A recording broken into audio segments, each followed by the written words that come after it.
You have a very unique story that we're obviously going to get even more in depth in, but you don't hear many people, dropping out of USC to go pursue a rap career that actually fucking works out. You don't ever hear that.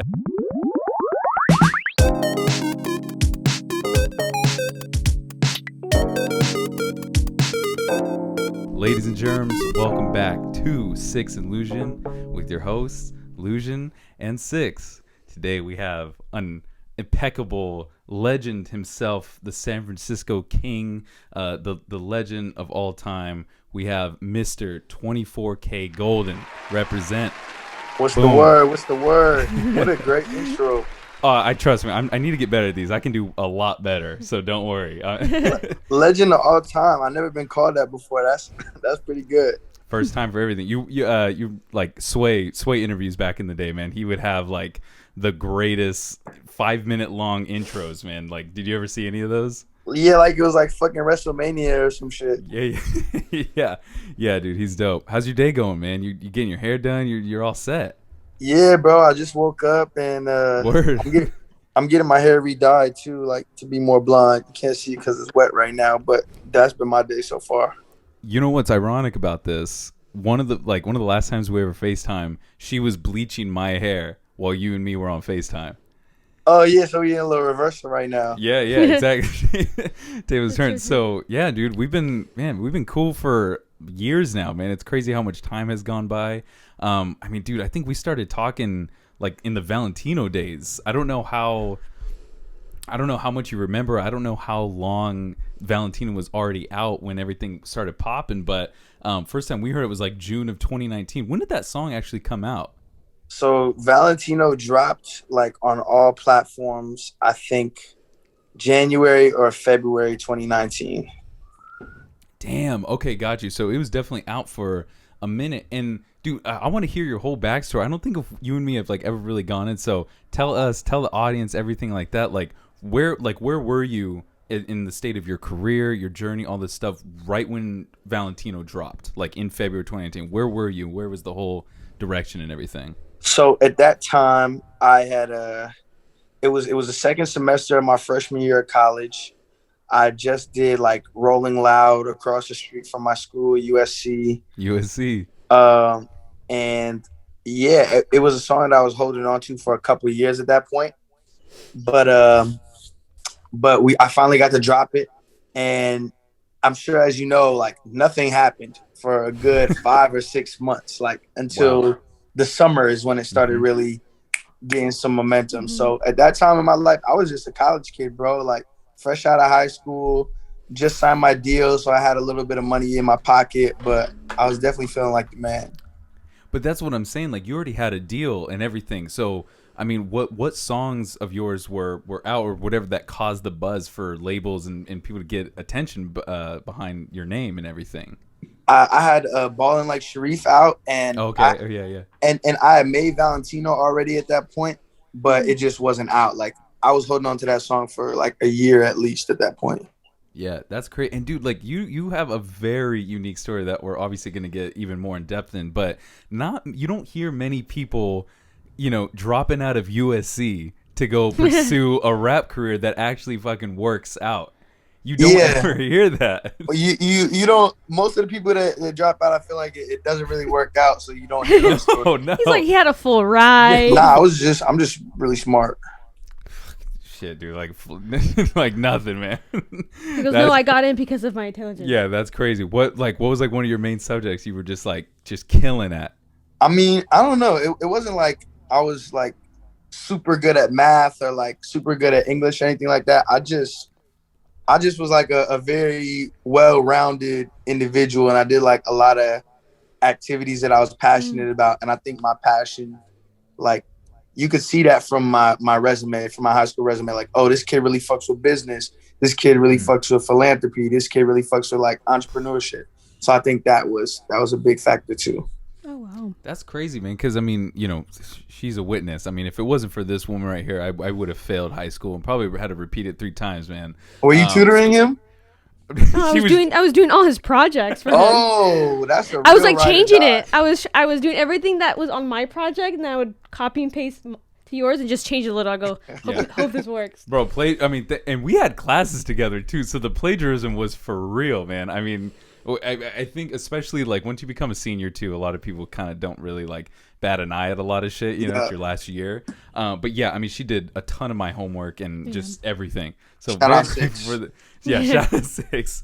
But again, the reason I bring it up is just school was just absolutely not for me, and that's typically like the route you hear with musicians and creative people. It's very rare that you're just capable of doing two things: going to a very high school, and then also doing a career. Yeah, so I mean, props to you, man. But I mean, like, was it just the way you were raised and like doing homework in the house, or like what was that for you? Yeah, scholastic. My mom, you said scholastic. Damn, I haven't heard that forever. You're a real scholar, my guy. My mom and dad were both like very adamant about me going to college and me doing well in school. So it wasn't like me not being good at school wasn't even an option in my brain. It's just like, this is just what I got to do. And especially coming from where I come from and growing up the way that I did, school was like an out to me. I knew that school would be the way that I elevate and rise up, and bring my people with me. So it was just, I think I was motivated by that, like being like, school is going to get me out of my city, out of my hood, and into the life that I desire. And it definitely did that, just in a very unconventional way.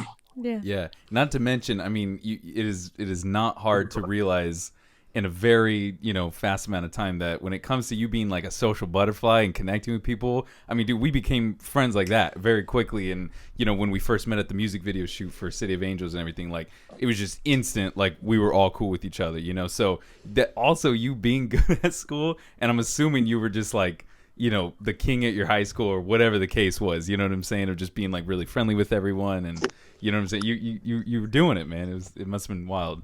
Yeah, I don't know. I always had like a knack for talking to people, and I think it just comes from like the same thing that made me good at school, which is curiosity. Like I always want to learn, and I feel like you can learn something from anybody. It doesn't matter if you think you're smarter than them or stronger than them or better than them or more wise than them. Like life is all about perspective, and you can only get that from living life or talking to people that have lived life. Yeah. Man, we're getting real deep already. And, Come on, man. And before we get off around. Before we get off the topic of high school, first, you recently in like the last year or so, you performed for your like school's prom or something like that, and that looked like a huge moment, right? Can you talk about that? Because that looked like a full circle moment. Because I'm sure you did not hide your music interests from people at school. You give me this vibe like, like everyone knew you were up every single release, bro. I would text my entire school, Snapchat every single person I knew in my city. Like, so it's funny because my senior prom, I was on the prom committee, planning the dance, because I'm like, man, if I let y'all motherfuckers do this unsupervised, it's about to be whack. So So I really was into that, and I remember I snuck the DJ like an MP3 of Valentino, and this was when I was in high school, senior year, before like a year before it came out, almost 2 years before it came out, and I actually performed at my senior prom too, and then flash forward 4 years, now my sister goes to my same high school, she's a senior now. She's on the senior prom committee, and I told her, yo, if you want me to perform, like, I'll do it. Like, I don't even care. Y'all just cover the cost. No money. My sound people. I just want to do some ill shit like that. Oh, wow. And I mean, Mood out by the time, right? Mood was out already, right? Oh yeah, this was when this happened. This was like 5 months ago. Recent. Yeah, exactly. Okay, and I mean, dude, like to think that people at this school, man, are just bumping Mood throughout their halls and with their friends and everything like that, and like it's crazy, man. I mean, the story of it all is just amazing, man. So yeah, I mean, huge shout out to you. And again, man, I don't think we would have been close to our high school. We're like, yeah. Oh, dude, yeah. It's not even walk on the premise of. And it's like not throwing shade at anyone trying to make it in their career, right? But we definitely went to school with some cats that were trying to make it as a rapper, and it just has that stigma where they look like, you know, I don't know the right word. Not, you know, they're cocky and everyone just knows they're gonna like fail or something. Like that's just like the stigma of seeing someone in your high school trying to rap. You know what I'm saying? I don't know why it's like that. I feel like a lot of people can relate to that going to high school or whatever. Like, oh, that dude in our class, he thinks he can rap. The SoundCloud rapper. Yeah. I mean, because back then, I dealt with the same shit too. Motherfuckers definitely were like thought it was a joke. And I thought it was serious. And I remember people telling me like, yo, you're really smart. Maybe you should just stick to business. Like, you don't got to go all out on this. And I'm like, yo, what the fuck? Why are you trying to tell somebody to not follow their dream? Like, that's so wild to me. But yeah, man. At the same time, it's like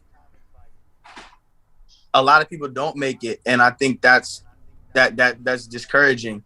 And for the people that are willing to say, look, even though I heard so many failure stories, I'm gonna try this anyways. You gotta have a lot of ego to do that and a lot of confidence in yourself. So I think that's why motherfuckers end up being cocky, and that could throw people off. It like kind of works in opposite of how you want it to. Yeah. Absolutely. Yeah. I mean, it reminds me a lot of like, I'm going to sound like I know so much about boxing, and I don't, but it reminds me a lot of how the boxing world has always been for like decades. Like, you got to be the most cocky and the most arrogant and like all this type of stuff. And like, you know, you come off, you know, in a bad light, but then they get in the ring and they're fucking, you know, the champion or whatever. Right. And I feel like that goes with everything in the world. Yeah. Oh, like, yeah. Dog eat dog world. Just being cocky and be like, I'm going to do what I need to do. Yeah. And if I hurt anybody in the way, back, but it's like and so one thing I can definitely say about you, man, from our experiences meeting in person or whatever, it's just like you found a really healthy balance with those two, because you definitely need both of those mentalities. But if anyone asks me like, oh, like how's 24K going, whatever, they like, nicest fucking dude, sweetheart. But you know what I'm saying? But you know, yeah, man, but you know where your fucking place is at in this game, and you want to be the best. Yeah. So it's hard to find that balance. You know what I'm saying? Like Logic is someone that reminds me in that realm where like he knows he's the best fucking rapper. Like no one can tell him different, but he's also like super humble, really nice super guy. Down to earth. Yeah. Yeah, man. Yeah, exactly. It's a balance between the humility and the confidence for sure. Yeah, absolutely. Speaking of it, you just did something with Logic, right? And Wiz? Yeah, we're about to go on tour in like 3 days, something like that. Oh, wow. You're going on tour with a legend. Well, they're both legends, but an absolute legend and someone who just retired. So that's wild. Man, Logic retires every 2 weeks, bro. I'm not going to believe it until he can physically stop rapping. I don't think he's going to stop rapping. Yeah. Now, Vinyl Days was dope. I heard that project, and it felt so good to hear him on some like boom bap shit. What kind of music were you like growing up around? Like, were you around like just classic good hip hop shit, or like what was like the music around your house and shit? It was really diverse. You know, both of my parents are very soulful individuals, so it was a lot of jazz, it was a lot of R&B, it was Michael Jackson, it was Black Eyed Peas, it was Boys to Men, you know, Kanye, like a very good mix. Probably like the perfect incubator for any growing artistic mind. But then, you know, comes your song City of Angels, and when you know, we'll get really into that later, but when you first came to me about it, right, and you know, we were talking about just how that alternative rock sound, right? It's like, you know, did they also raise you on a lot of, you know, Sum 41 and like Blink 182 and shit, and that was all you or whatever? Yeah, honestly, not really. Like, my introduction to rock music was songs that were in movies and like fucking like Lego Rock Band on my DS. Like that. What the fuck is that? What is that, a real thing? That's a real Lego thing. Rock They have Band? like a Lego. Did you know? Guitar Hero Rock Band, one of those, but they had a Lego version. Oh, that's crazy. And that's they had Lego everything back in those days. Dude, that's crazy. Were you a big gamer growing up? Hell yeah. I played so many. Fuck. It's crazy because I don't really play games as much now, but like looking back, thinking about all the hours that I invested into like playing video games, if I was doing music back then, like playing an instrument or something, I'm Chris Brown. I'm finna be dancing my ass off and doing a backflip with a guitar. Or some shit. Yeah. I mean, it's such a hard thing. I mean, so I don't know if you know, but Six over here is 9 months, about to be 9 months pregnant, right? Congratulations. So thank you, man. Yeah, so we're having a son, right? And some big daddy things over here. But one of the biggest things that everyone keeps saying, like, oh, dude, he's gonna be crazy at making beats. He's gonna be crazy, whatever. But to be honest, like as a pre-parent, it's kind of a hard thing to get into because you always hear those horror stories as well where like, oh yeah, my family like shoved instruments down my throats kind of thing growing up, and then I didn't want anything to do with it when I got older or something. And then so that's always the kind of hard thing. So who knows what would happen if you spent all that time as a kid like being all musical or whatever. You could have been burnt out by now. Yeah, who knows, that's a fact. I might hate it. I might have hated it now, but I think it's really cool that y'all are not trying to like force your kid in any one particular field or interest. Like, I think something that my parents did that I really appreciate for them was they put a bunch of options in front of me and let me decide what I want to fuck with, That's huge. That is huge. Because I feel like we both have a balance of being artists and also with like, because I know you skateboard, you play video games, I played instruments, and I kind of want to throw that to my son and be like, look, this is your choice. You could do whatever you want. It's not gonna disappoint me or anybody else. Yeah, exactly. Like, dude, like I've talked to my pops about this a lot, man, but he was never like super big into sports. He was just like a regular person into sports, whether it was like watching football or baseball, golf, whatever the thing is. And my older brother, he got the sport niche. Like, he got that trait from my family or whatever. And like, dude, you put anything, a glove in my hand, what basketball, dude, I can't, dude. I was born not to play sports. Right? And, but one cool thing that my dad did while raising me is like, every time him and my brother would go play catch, he would like include me in it. And if I just didn't want to, or if it wasn't my thing, like he would be like, all right, that's cool, and he never forced it upon me or whatever, But he still included you. Yeah. Yeah. But yeah, so I mean, that's dope. And you can obviously see that with, again, man, like, I don't know, just how well-rounded you are with everything, it feels like, since we're on the topic of just, I don't know, a lot of interests and things like that, clearly you are just, fashion icon, you're the king of wearing pants. How many pairs of pants you got, man? I mean, every fucking Instagram story or how many pairs of pants do you got, my guy? If I tell you, I don't even want to say the number out loud, bro. Like, bro, I got 7 pairs. I'm like, damn, I need to get rid of some. I don't even wear some. Hold on, I'm gonna show you something real quick. Since I'm on mobile, bro, please, let's make the best use of it. 24. I need this 24K closet. So, this right here. Imagine. Watch the light. This is a bathtub filled up with just clothes. Bro, this is not my closet. This is not my storage. This is just a bathtub filled with clothes. What the fuck? Then I got all these pants here. I got a whole damn near shipping container full of pants in storage, and then I got more boxes at the crib waiting to be put into storage. So like, I have too many clothes. It's problematic, to be honest. No, it is. I mean, like we shared a closet that was probably around that same size of your closet, but that was just between the two of us. And I mean, our clothes ratio is like 40-60 or something, right? But I mean, like, how long does it take you to get an outfit to get, I mean, these days, not as long as it used to. I remember like in high school. Because everything you put on. In high school, sometimes I would change my outfit like 3 times before I went to school. Like, I was really treating that shit like a fashion show. Now I feel like I could be a little more chill and like just throw on some jeans and some sneakers and like a vintage tee and keep it moving, unless it's like a show or an event or a party or something like that. Yeah, have you? And I'm assuming a lot of whether fashion shows you go to or events. I mean, sometimes they even provide like clothes and fits. For you, right? yeah. All the shows, almost all the shows that I've been to so far have like dressed me for them, which is dope. Yeah. Yeah, no, it's funny what you said, though, about, like, going to school. You treated that as, like, a fashion. I don't know how, because I even asked all my friends freshman year in high school, like, if they voted, and they said no. But apparently I won best dress in freshman year of high school. And all I was all I was doing was wearing, that was, like, my thrifting phase. Like, that's when, like, thrift shop came out. I was like, oh, boy, I'm going thrifting every day. and I had like a different Hawaiian shirt every day, which is like Vans, and then my dad's Von Dutch vintage jacket, and I wore that like every day. Somehow won best dress, and I asked all my friends. They're like, "I didn't vote for you. No one voted." So that's why some girl in the ASB was like, just like spying on me. Wait, what year did you graduate high school? We graduated 2016. Okay, so y'all graduated 2 years before me. So damn, you were early on the Von Dutch. Then that still hadn't had its second resurgence yet. Yeah. All right. I've been quiet about this. This is my time to shine. My dad has been dressing me and my brother in Von Dutch since 04, right? Like we got baby clothes Von Dutch, right? And but one thing he did keep for many years, I wish I don't know where it's at. No. But I have this like vintage Von Dutch jacket ripped to shreds, but it's dope. Like I'll never get that thing fixed.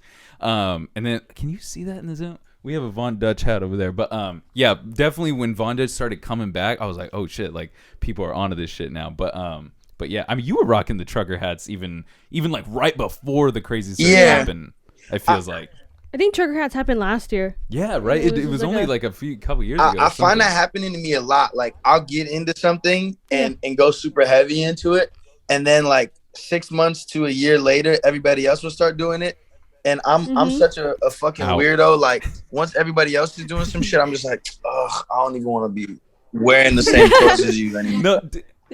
No, I mean, dude, straight up, there's definitely like I'll never forget Tyler's Cherry Bomb phase, right? Of like. I don't even know what he was wearing at that time. It was just like the crazy flame shirts and like just that, 2015 Cherry Bomb era.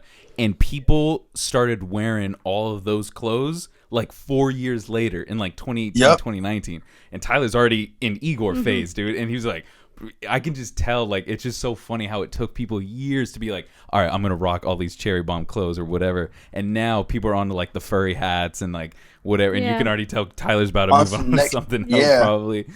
You know what I'm saying? Yeah, but again, since we're on the whole thing of fashion, I mean, clearly, like, I know that's a huge thing in the rap game, obviously. But, you definitely look like you take it very seriously. Like, do you have any, like, very specific fashion goals one day or, like, doing your own thing with fashion? What's your whole thing with it? Yeah, I wanna walk in a runway show. Nice. I want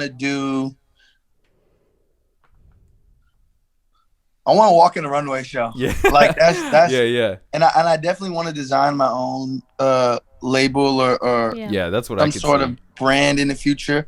But I know you got a name. Oh, I was like, would you collab with anybody? Ooh, yeah. I love Chanel. I mean, it's like, your name is perfect for a collab. Though. No, that's one of literally. Like golden. You could. There's a lot you could do with that, but I don't know. I feel like at the same time, fashion is so like. I have so much respect for the designers that I actually fuck with. I don't want to be one of those people that just like jumps in the game with graphic just because you're a big guy. Yeah, I'm doing fashion now. Like, nah, I really want to take my time to learn and like make it awesome. That's fair because I mean, like you see every celebrity with some type of alcohol. You know what I'm saying? And there's a lot of people that really take. Like, I don't know the right term, the alcohol game, like, very seriously. So I bet there's some gatekeeping of, like, fucking this celebrity now has the only two celebrities that do it right with the tequila brand is... Oh, fucking Walt and Jesse, Breaking Bad. They got their own, I think it's called, like, Los Hermanos or something like that. Yeah. That's fine. Yeah. Did you ever watch Breaking Bad? I did. Not like... I would watch it with my dad, and I was pretty young at the time, so... I didn't fully process it, but I like have certain scenes like burned into my head forever, like the train scene. Yeah, dude, the train scene. That's a great episode. The finale when the gun pops out the back of the car and shit like that. Like, yeah. A lot of. Hopefully, nobody watching this hasn't seen it yet, but. Dude, it's everywhere, man. I feel like there should be like a statute of limitations of for spoilers. Spoilers. You know what I'm saying? If it's been 5+ years. It's fucking no limits. You know what I'm saying? You're good. I stand behind that. Yeah, but going back to collabs that she was saying, like something that I did just see, Mood Magazine, right? You're on the cover of Mood Magazine, and when I saw it, I was like, this is just a perfect fit. Perfect, you know, right? Yeah. Is that like it's like a new magazine coming out or something? It's been around for a minute. It's just like it's interesting because with social media and the internet being so big, like physical magazines aren't as big anymore, but I know. people still appreciate like curated content, you know? Yeah. And bro, magazines. I appreciate magazines. I every time I see them, like, wow, to have this talent to do like a campaign. And, like, it's really beautiful. Like, we have the Harry Styles magazine that he was in. And I'm the like, garden one, the home. Everyone garden. was looking for it. Everyone was like going to Barnes and Noble and like, do you have the Harry Styles magazine? So just, I like physical copy of things. I think I appreciate it more. I feel like that's gonna come back soon. Yeah. It's definitely on its rise. And what freaked me out when we went to go pick up the Harry Styles magazine that everyone was looking for, we found one. They're like, yeah, we got like 2 left.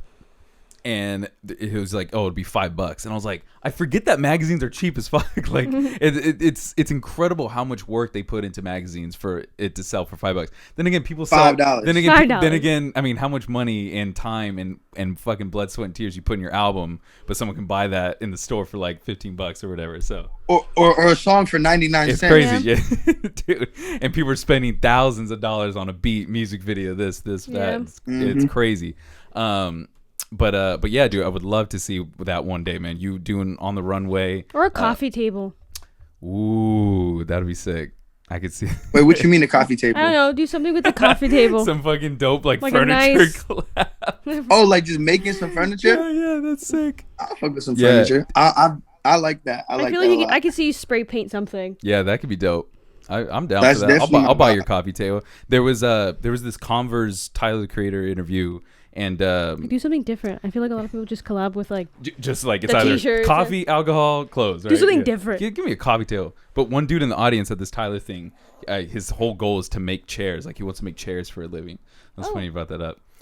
But yeah, I'll be looking out for you on the runway. That'll be dope. But yeah, definitely need some like Chanel collab, dude. I mean, that would fucking go crazy with some Coco times 24K or something. Yeah, that'd be stupid. I would love to do something like that. That'd be beautiful. Yeah, let's talk about that song. How was it working with Da Baby? How was it working with Cole Bennett? I mean, like, to say, like, you can just fucking go your whole life and be like, yeah, I got a Lyrical Lemonade video. Like, that is just so fucking dope, man. I love that. So, I bro, trust me, like, I was so happy to do that and to work with Cole and Jake and Sal and the whole team. Like, Lyrical Lemonade is I've been watching those videos since I was in high school. It's crazy. You know? Mm-hmm. So it's always been a dream of mine. Like since then I'm like, I'm gonna get a Lyrical Lemonade video. Wow. I'm gonna get a Lyrical Lemonade video. And now that's like once I found out they were down and they fucked with the song, it was like, oh fuck, like this is actually real now. Yep. And just in general, like those moments where you say you're going to do something as a younger version of yourself and then you actually do it, those are the most like rewarding. Bro, it seems like you're running out of those, bro. I mean, it feels like you. Yeah, it's kind of fucked up, bro. Bro, you're 3 and you haven't even hit any. I'm 21, bro. I don't even know what I'm going to do. This is wild. Yeah, that's crazy. He's like, no, I'm not 23. I'm 21. So let me get into that because like, you know, we were talking about like you got to be like fucking the best in this game and all this shit, and you know, I don't know if it was just because I wasn't into sports or whatever, man, but like I am the farthest thing from like a competitive person. I do not have a competitive bone in my body. If someone goes, yo, I can do this better than you, I'm like, you probably can, let me watch you. Like I just don't know what it is. I'm just, you know, whatever.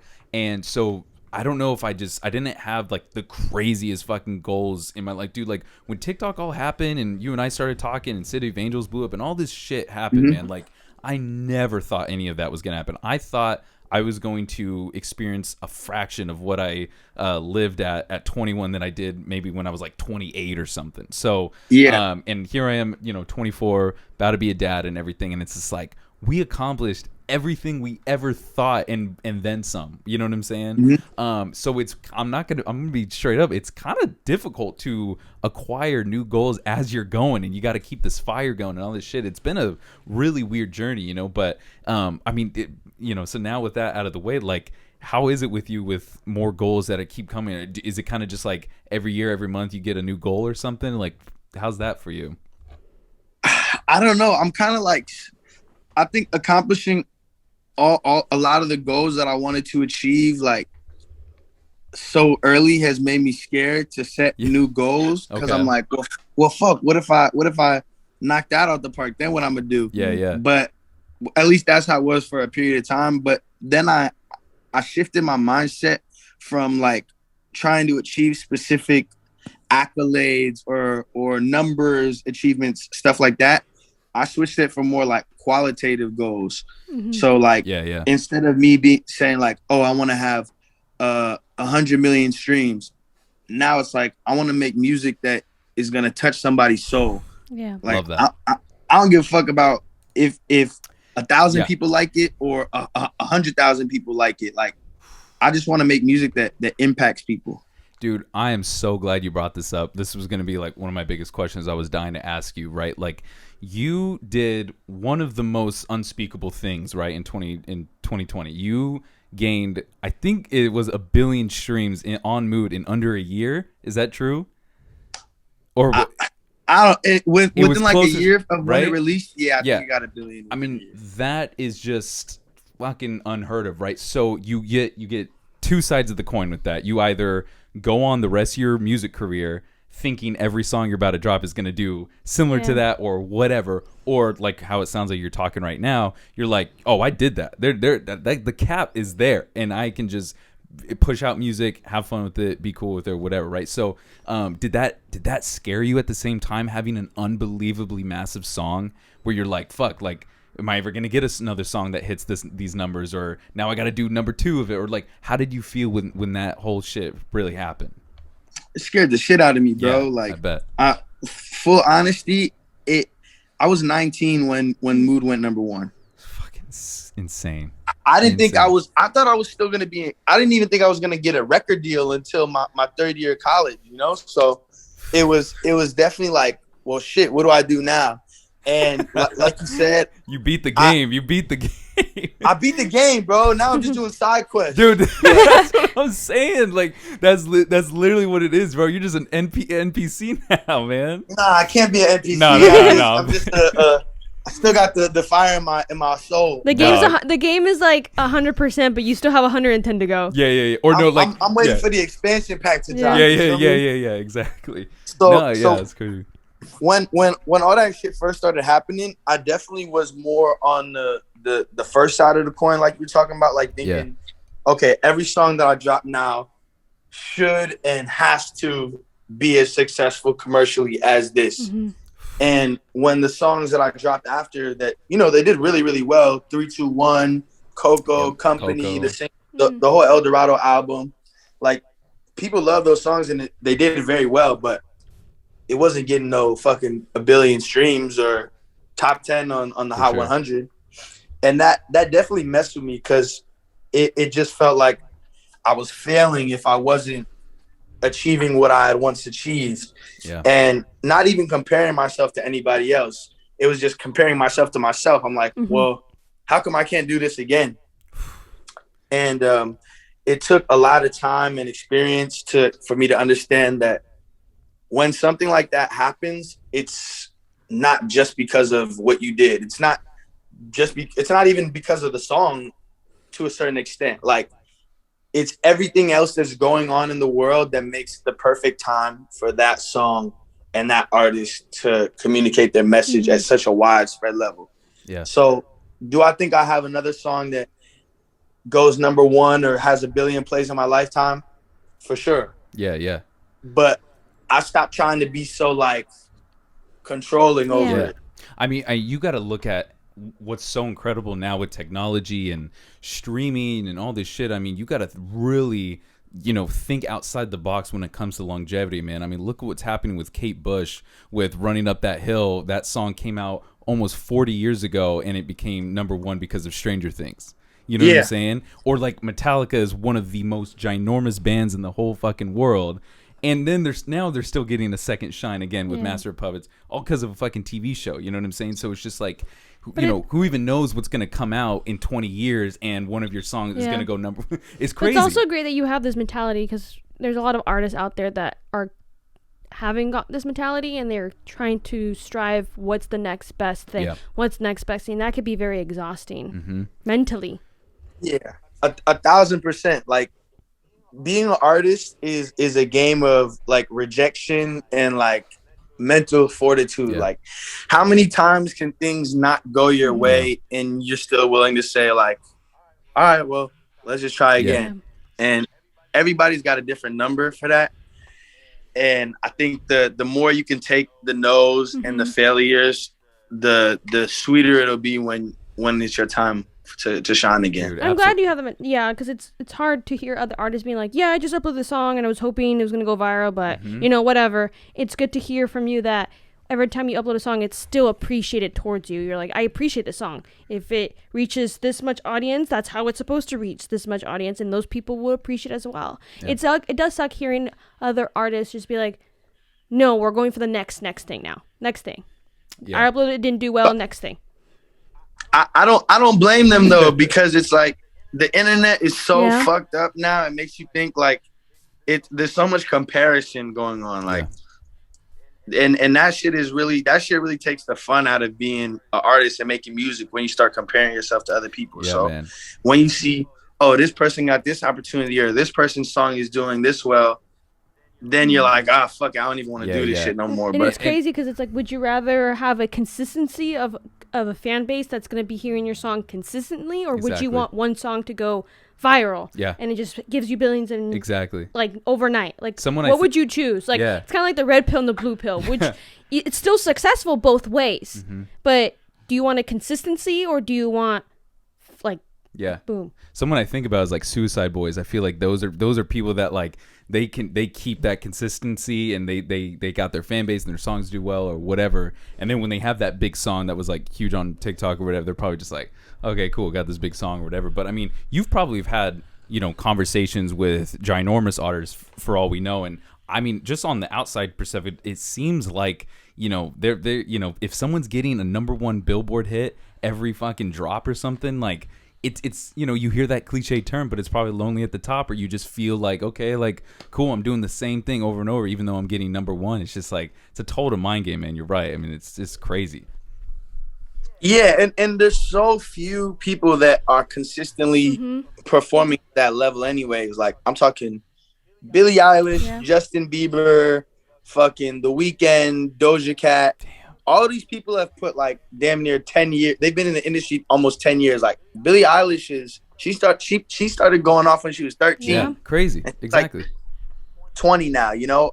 When I was 13, I was fucking talking to girls after school and playing Minecraft. Like, amen. So and she talks about her mental health too a lot. That it's just that she was, when she came out at 16 and did all these songs, like, they were bullying her. They would would tell her that she's not the best, and even when she got the Grammy, she's like, oh, no more, I can't do this. That was an iconic. She was like apologizing to Ariana Grande because she was winning so much, you know, and she's like, girl, like, she knows the next day she's gonna get a magazine or like something on Billie Eilish gets awards too much, and she doesn't want to deal with it. She just want, it's just Have you ever had the chance of meeting her?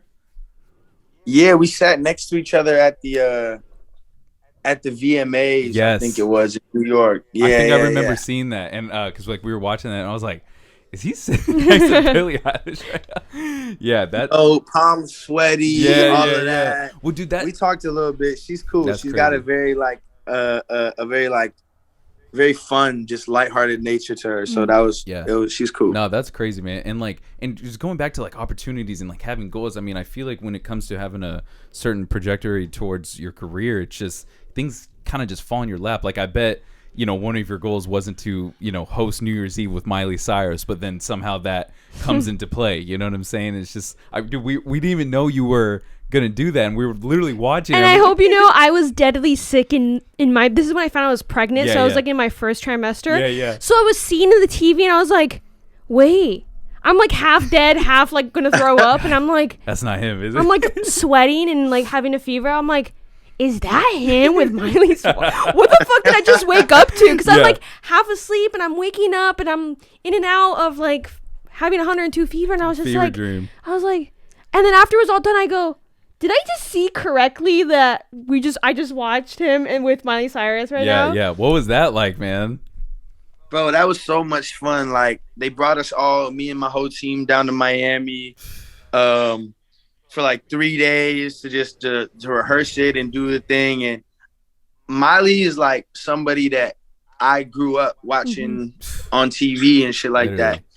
So it's cool to have had her take me under her wing like that and show me love, because that's definitely somebody that I admire and respect too. Yeah, I feel like the nerves on that level, it's just like, you know, you can play a big crowd in that moment with people, you can have 1 billion streams on, but like you are on one of the most televised, you know, programs ever in that moment, dude. I would be so fucking nervous, man. So that must be crazy. Like, how do you, like, where's your confidence on stage performance? Like, you feel good with that shit? Like, how does that feel? When I go on stage, I feel like I transform. Like, wow.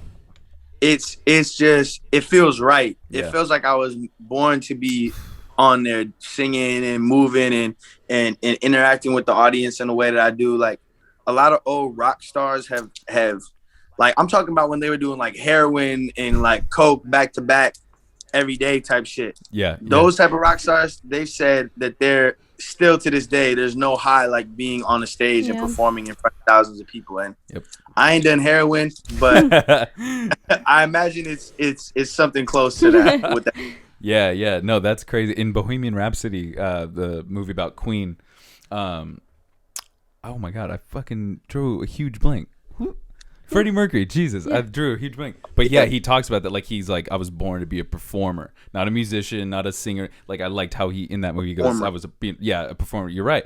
And I think that's why, like, Michael Jackson was absolutely ginormous as he was. Not only was his music captivating, but yeah, I mean, it all comes down to performance. I'm not trying to talk shit, but I do just want to say something analytically wise, right? I don't know if you're friends with the dude. All respect to my guy Yeet, but he's someone who's popping right now, right? And his music's just incredible. What he's doing, sound Benny, it's great. But you can tell he's got a lot to gain on his performance level on stage. I've been seeing videos or whatever, and like, you know, so it doesn't come naturally to every artist just because you're popping, just because your songs are going crazy or whatever. You know, that's a talent in its own. Is performing, you know.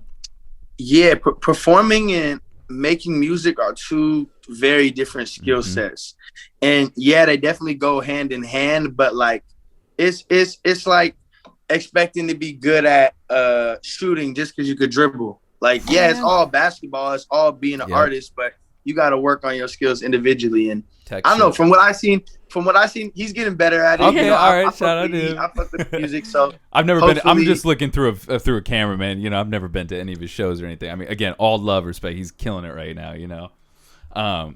But last question about mood, and then we'll get. But like when you were making that, I mean, were you aware like, oh, this is gonna be my biggest song, this is a huge hit, or was it just like kind of like another song for you? It was just a song that I fucked with, bro. Everybody liked it. You know, the label liked it. Everybody I played it to early liked it. And when everybody likes something, that's not a bad sign, you know? So well, it was the right place, the right time. It's ironic you say that, because now we're gonna get into City of Angels, right? So, you know, I forget, this was like around, it's like winter of 2019, right? And you hit me up over DM and you're like, yo man, need a remix for this, right? Whatever.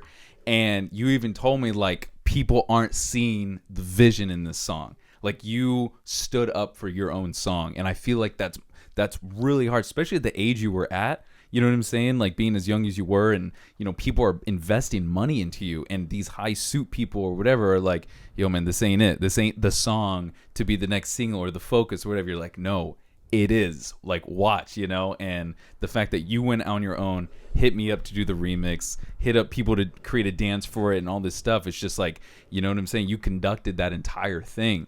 And you know, I don't know if you really remember, but when I dropped the remix, right, it took a little bit for it to like really even pop as well. It took like a good month or two, really? Which was like rare at that time. When I was dropping remixes, like, it's gonna pop that week if it is going to pop at all.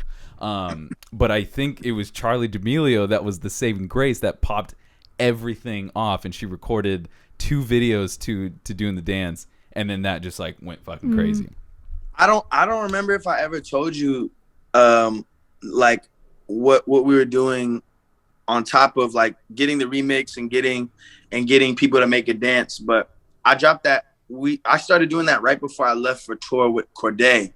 Oh shit! Wow. In early 2020, and I had connected with this dude named Michael Oy, good friend of mine, and he was like very early on the TikTok shit too, but more so on like, yo, if you're an artist, you should be making videos too, because that's how, like, this is a whole new platform. Like, Yep. you can gain 100,000 followers in a day. Like, if you're not making content every day, you're tripping. So what we did was every single day, I brought him on tour with me, and every single day on tour, we would make videos to City of Angels, to other songs, and just to random videos to the sounds that were trending. So, like, it would build my account, but push the song at the same time.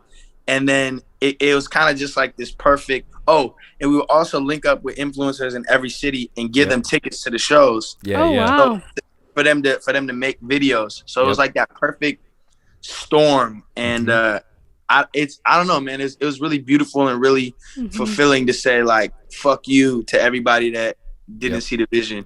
I mean, dude, it was such an incredible moment, and like, not only was I just so honored to be a part of that journey with you, man, because I mean, we definitely made that happen, and I was so stoked about it. And I even it's so funny, man. A lot of people were like commenting on the original sound today, like, oh, like, you know, are you here in 2022? Yeah, you know, and like, oh, the TikTok was the best during this song or whatever, right? And it was really ironic the fact that the song can give a energy. It's kind of like Halloween and autumn and fall. I feel like a lot of people comment on that song and be like, oh, when this time was great. It's crazy that other people can hear the song and be like, well, remember when this was this and this and this, and it feels like a day or a month. I mean, dude, this was the last moment. I mean, this is a core memory for us during the remix. It was the last moment before the pandemic.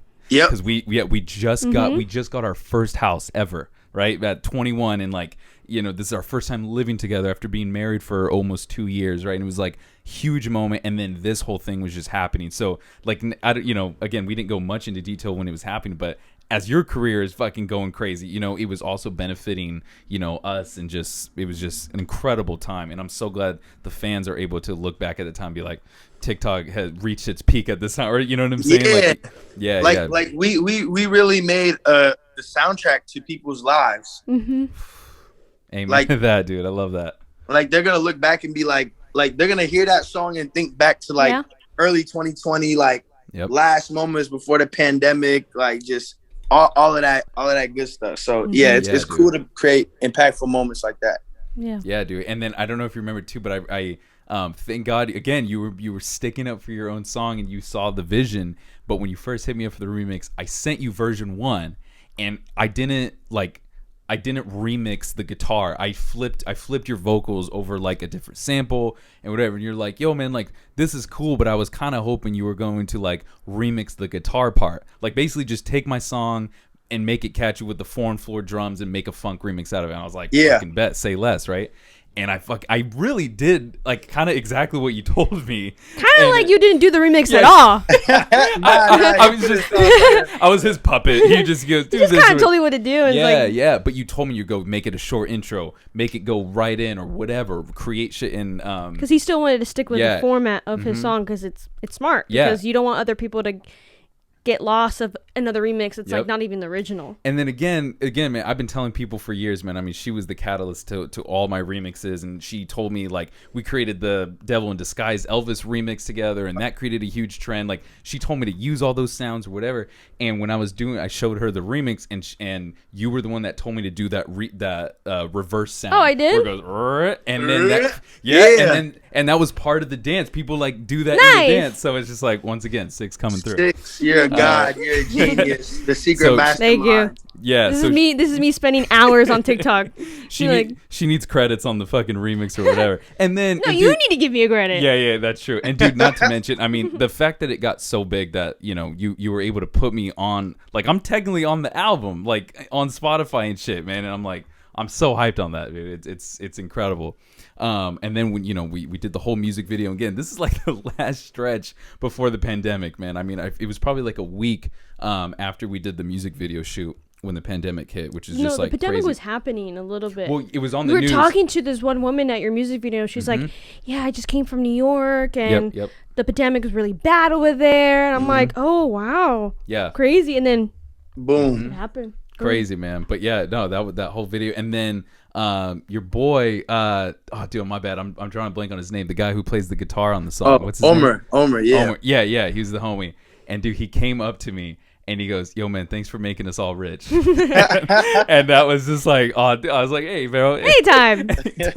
Facts. But dude, no, like, yeah, that whole video thing was dope. Meeting Nicholas Shandor was dope, man. He's a cool cat, and yeah, man. I mean, it's crazy how much you're a part of this journey of ours as well. You know what I'm saying? Like when we look back on our memories or whatever, it's just great, man. I'm again, man, I'm so stoked we get to talk to you and just kind of recap on this, man, because it's been a minute. We're locked in. We're for lifers now. You could go ahead and name your son Golden. It's okay. All right, with no E. I'm gonna drop the E. Go crazy. Would you ever do, if you ever have a son, you're gonna create the junior? Is he gonna be a second gen? I think it would be cool. Like, I really like what my name was able to do for me in life, and I think it would be cool to pass that on, because Golden is a big reason why my mom and dad picked it was because it was a unisex name. So love that. If I was a boy or a girl, either way, Golden would work. So that's great. I fuck with that too. Like, also having, like, I don't know. I like the name. Yeah. And dude, we picked a unisex name too. Yeah, that was our goal as well. Mm-hmm. Have you revealed the name yet? Yeah, actually not on the pod, but I'm super. His first name's gonna be Shia. And then his middle name's Ryder, and then he's keeping her last name, and but yeah, that's our boy Shia. Like Shia LaBeouf. Well, okay, so like that's gonna be the first thing. We know he's probably gonna live his whole life be like, oh, Shia LaBeouf, whatever, right? But yeah, technically, I don't know anybody else. He picked Shia, I picked Ryder, and I didn't pick it for Shia LaBeouf, but I've always loved that name. And like, bro, I went when we found out we were pregnant, or no, my bad. Because we thought we were going to have a girl for like years. We had her name picked out, everything, right? Yeah. Her name was going to be Riley Sloan. Like, we had this name picked out for so long, right? That's hard. And then right? And then when we found out having a boy, it was like, okay, got to figure out a boy name quick. So, dude, I went through like 500 names on articles or whatever, and Shia never came up. And just like, and when he said it, I was like, that seems right. Yeah. That's it. But yeah, shout out to all the unisex names. So, yeah. So you knew 24kGoldn was going to be like the rap name. Like, you knew that. Well, at first I was just going by just regular like Golden, but it was hard to my bad. I had to check my calendar. It was hard for people to like find me like on the internet or find my music, because you gonna get hella shit if you type in Golden. Yeah. Yep. Like if your name was just LLusion, you know? Dog. Bro, might as well name that, because people call me that, or people just, you know, it's a very hard name to look up, but that's my fault. I created my own word for this stupid fucking thing. But I'm saying, no, what you did is smart, like, because I feel that. LLusion, like, for sure, like there's nothing else that's gonna be called that. So when you search that, you're gonna get that. So I was just Golden at first, and before that, really, I was ASVP Golden, like ASAP Golden. Oh, okay. Like, I just fully jacked that whole title. Never been in New York at that time.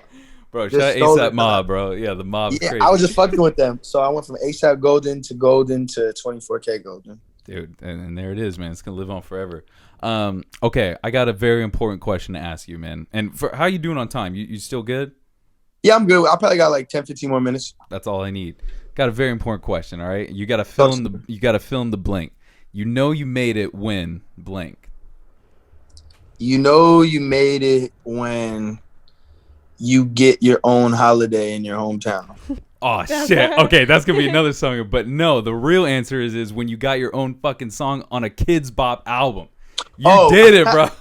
Yeah, bro, yeah. You can die a happy man when that happens. Be like on some real shit. Like, people can make fun of Kids Bop or whatever, but like we all grew up knowing about Kids Bop or whatever. Even though, like, I don't think if I ever owned a CD, but like we would see commercials were huge, whatever. Like, what is that like, man, knowing that little kids had to go in and record a clean version of your song, and like, you know what I'm saying?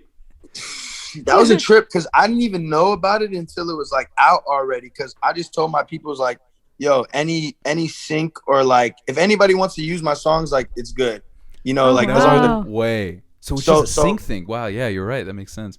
Because it's like a cover, basically. Yeah, you know? yeah. So when I heard it, and I think they have a music video for it too. Yeah, they do. It was just hilarious to me. Like you said, everybody grew up on that shit. So yeah, it's one of the main songs they promote on the. Because bro, we just watch Cartoon Network all day. Like it's just on in the background, or like Disney XD, like Gravity Falls and shit. And when they were playing it, that was like one of the. If they picked like 3 or 4 songs to play in the commercial, that was like the main one. And like they had the video, and bro, like it still felt like a fever dream. I'm just like, what the fuck is going on? Ain't really happening. That's yeah, wild. so I feel like that is just one of You're like going back. You're like, did they just sing the song? So that's just like crazy. So I had to bring that up, man, because like I can't imagine having a fucking song on Kids Bop. Okay, you are. I don't know how this happened, but you are the Connect 4 king. How did you? When did you start playing Connect 4 at the level that you do? Because you're the master at Connect 4. He went to college. He's smart. He knows physics. He's good at physics. Like, I definitely played Connect 4 growing up, but I probably played more Connect 4 games in the last 2 years than the rest of my life combined. Yeah. And it all really started with Travis Barker, because when Travis was working on, I think, not this last MGK album, but the one before it. Yeah. Tickets to My Downfall, I think it's called. Yeah. Omer was working on that album a lot too. Oh. And Travis Barker is like a Connect 4 addict. So Travis got Omer on it. And then Omer came back to the house like, yo, this is my vibe right now. And I'm like, word? And we started playing, and it just got so competitive and intense, but like in a fun way. Yeah. And I just been hooked ever since. Bro, because you treated that like chess, man. I mean, the way that you talk about it. And, man, I can only imagine that. Be like, you want to test your wisdom? You want to test your skills? Let's play chess. You're like, nah, bro. We're playing Connect 4. It's about to get real. But I remember. Because there's a way you can. Yeah. It's like tic-tac-toe. There's a way you can. Yeah.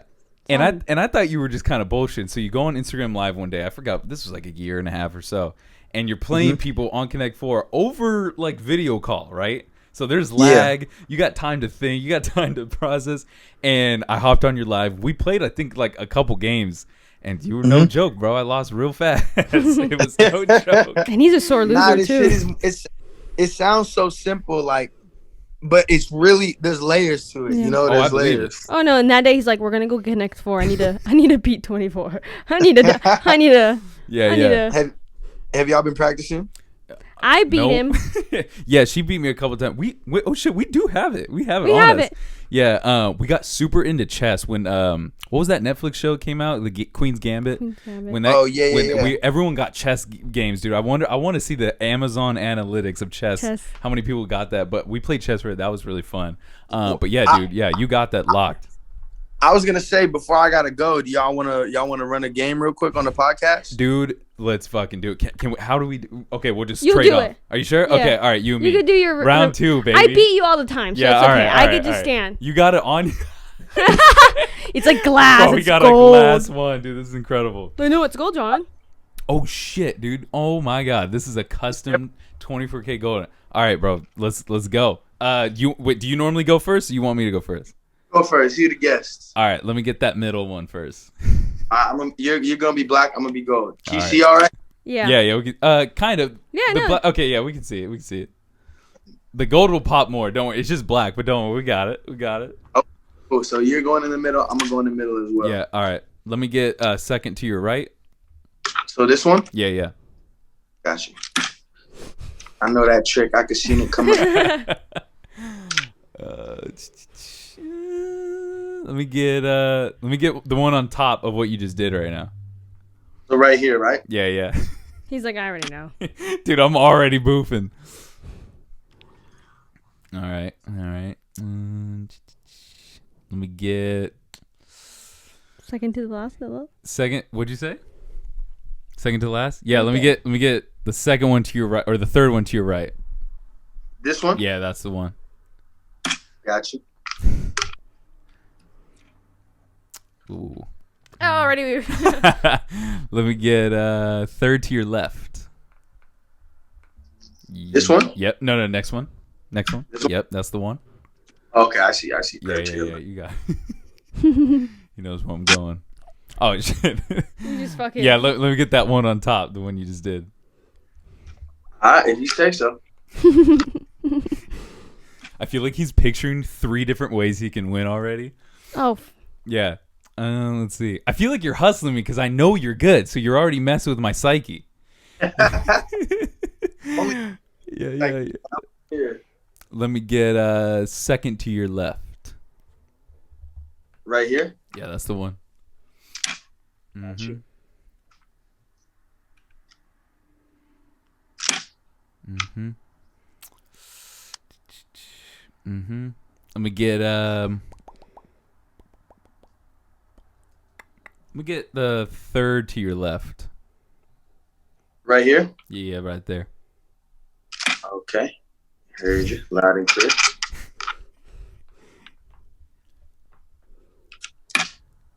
Oh. He trapped you. Did he just trap my shit? Wait, hold on. Yeah. Oh He my did trap God. you. This man. Just fucking do it, Jonathan. All right, let me get second to your right. Right here? Yeah, that's the one. Got you. Next four. Well, ladies and gentlemen, that's a wrap. I saw it 2 ways. I was like, he's gonna do it. Dude, you got to give me one strategy, like one little hack. Unless you can't give your secrets out. I can't say too much, man. You never know who's listening. Any of my competition, any of my enemies in the game. Yeah. But you just gotta open yourself to as much opportunities as possible and connect for. Man, dude. All right. Go on a t-shirt. I'm putting that on a t-shirt for real. Well, dude, I mean, I would keep this going, but that's such a good way to end it, man. I think I don't want to take too much of your time, man. This has been an excellent conversation. Not only it just felt so good to catch up with you finally again, man. But yeah, dude, thank you so much for your time, man. And yeah, you got anything else you want to say to the people? Man, going on tour with Logic and Wiz Khalifa in like Big. 4 days. Woo. Pull up. Anybody out there listening? And wait, you guys. Well, I'm not gonna say where you live on the podcast, but Oh, I can take it out. We're in Orange County. We're like where like the observatory constellation room is, Santa Ana. I have a show in Irvine the first day. So if y'all, it's the 27th. So if y'all wanna come, I got tickets for you. Bro, that's the day she gives birth. But I appreciate you. No, but Wait, in August or July? Wait, wait, July 27th? Yeah, in like 4 days. Yo, I think we might be good if you're down. Okay, text me your government names and I'll put you on the list. Oh, bro, that means a you. lot, man. Thank you so much, man. I really do appreciate it. But yes, go check my boy out on tour. Yeah, shout out to Logic Wiz, man. That ain't no joke, man, for real. But yeah, dude, again, bro, thank you so much for your time, man. And you're welcome back on the show anytime. Thank you, sir. Y'all have a beautiful day. You too. Peace and love. Peace and love, my guy. Peace.